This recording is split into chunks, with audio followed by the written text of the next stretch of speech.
Saudações, Dux e Duquesas Tricolores. Aqui quem fala é Duque Tricolor. Para mais uma análise do que eu não falei do jogo Fluminense e Goiás. Então sente no sofá, ou na poltrona, deite na cama, relaxe, me escute e entre no meu divã. E bom, senhoras e senhores, sobre o que eu não falei disso, né, pra quem não sabe, é um quadro que eu faço que não vai estar inserido no pré e pós-jogo, mas sim porque realmente eu quero pontuar aqui alguns jogadores importantes que aconteceram ali dentro. Pra quem não sabe, o jogo foi 2-2, um empate vergonhoso para um time que falava que ia jogar em postos maiores, então vamos lá. Martinelli e Ares. Vamos falar que eles dois não estão ganhando nada, né? Há muito tempo. E é isso que é estranho, né? Porque esse aqui pra mim é o que eu não falei sobre oposições. Ambos não estão jogando nada. Ambos não estão fazendo o que estavam fazendo lá atrás e que fazia com que eles se tornassem grandes responsáveis do futebol. E apenas um é atacado e o outro não. Martinelli está sendo atacado, voltou. Todo mundo achava que ia ser aquele Martinelli lá de trás e não está sendo. Está sendo até menos do que isso. E está indo muito mal. Perdeu 3 vezes a bola e nada fez para o Fluminense ganhar. Do outro lado, aí tem o próprio John Arias, que foi contratado justamente por conta do poder de drible, por conta realmente de tentar achar uma jogada. E a pergunta é, você viu alguma jogada que ele fez? Só teve uma só ali, mas que no final só indo pra frente. Igual eu falei do Marcelo, né? Do próprio Marcelo lá contra o Flamengo na final do Carioca. Só foi pra frente. Isso é um drible? Não é. Dito isso, o Arias não tá jogando há muito tempo. Diversas vezes eu faço reclamações, até mesmo dentro do Maracanã ou até fora, justamente falando sobre ele. A pergunta é, por que não está sendo atacado um? O outro. Só está sendo atacado um. Pirani e Lima. Dois caras que pra mim jogaram muito bem. Ambos os jogadores estavam sendo atacados demais.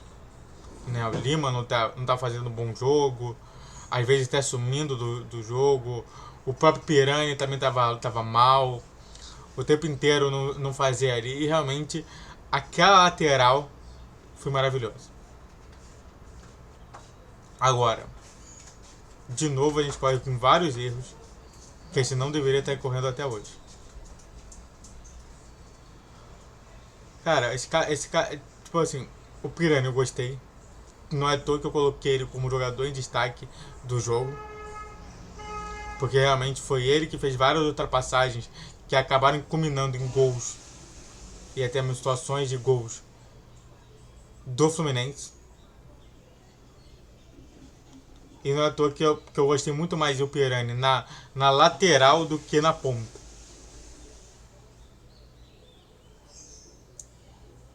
E o Lima também, né, de novo fazendo gol, né, servindo como um segundo goleador no Fluminense.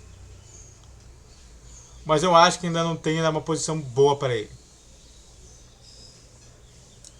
Eu não consigo ver eles se destacando. O problema dos dois é que eles não conseguem se destacar mesmo fora de posição ou dentro da posição.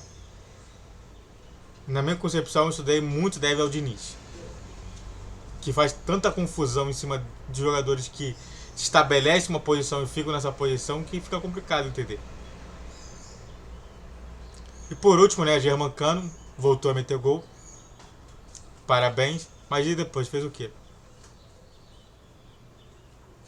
Sabe uma coisa que eu tô ficando meio triste justamente é o seguinte. Por que o Germancano volta tanto? Por que ele se preocupa na volta? Aí depois ele fica morto, não consegue fazer jogadas que eram bem pensados e acabam justamente saindo ali. Sabe? Eu não entendo a situação de, tipo assim, de você colocar o seu centroavante pra marcar. Centroavante nenhum marca. Você viu o Haaland marcando? Você viu o Lukaku lá marcando? Nenhuma vez eles marcam. Sabe por que eles não marcam? Porque ele não é pra marcar. Centroavante bom é centroavante que não marca. Centroavante que tem que entender assim, cara, eu não vou marcar.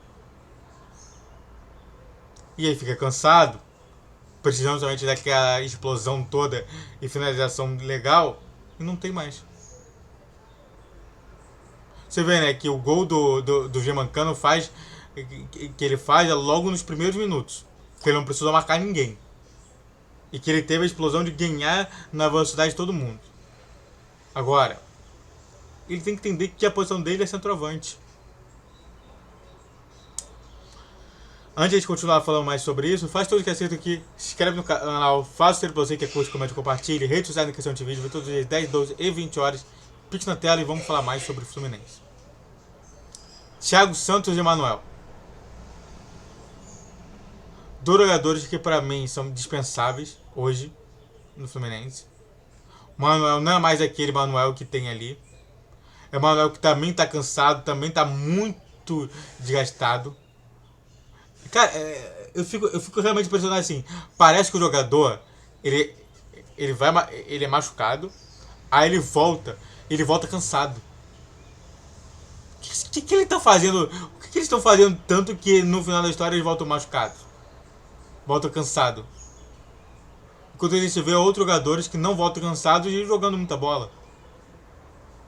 Por que logo os jogadores do Fluminense fazem isso?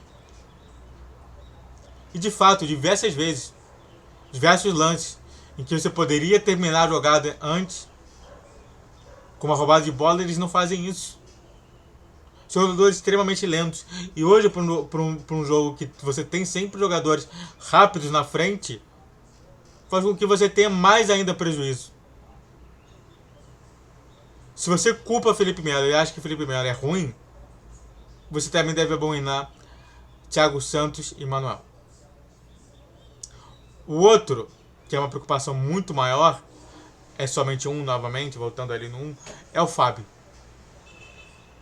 Que eu vou falar pra você que o Fábio deve estar cansado de toda hora ter que se ferrar lá atrás. E ver que o time não ajuda a realmente ganhar os jogos.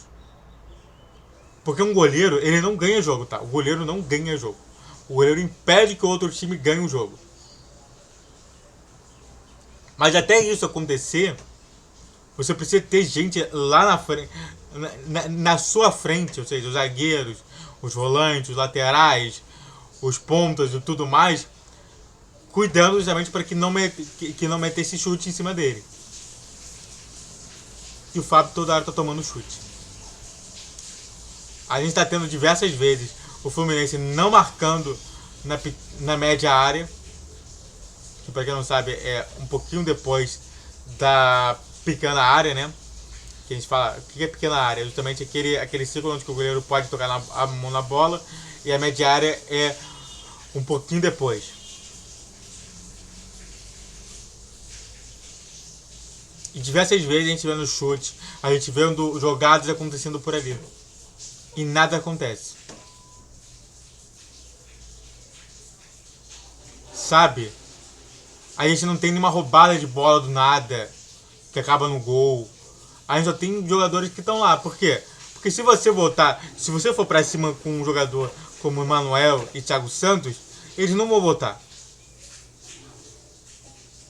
E se eles não votarem, é -2 na defesa. Com mais alguns que estão ali, que estavam ali no ataque, ou seja, -5. Contra 7, 8 jogadores do cara. Ou seja, fica justamente de novo sendo uma marcação de 4 serem. Você sempre vai ver a mesma coisa. Então o Fábio tem total direito de reclamar e tem total direito também de sair do Fluminense, visto que ele não tem a menor qualidade de jogo. Não o Fábio, mas sim os outros jogadores. E por fim, mas não tão menos importante, o Diniz é a base. Que de novo eu vou falar, Diniz não usa a base.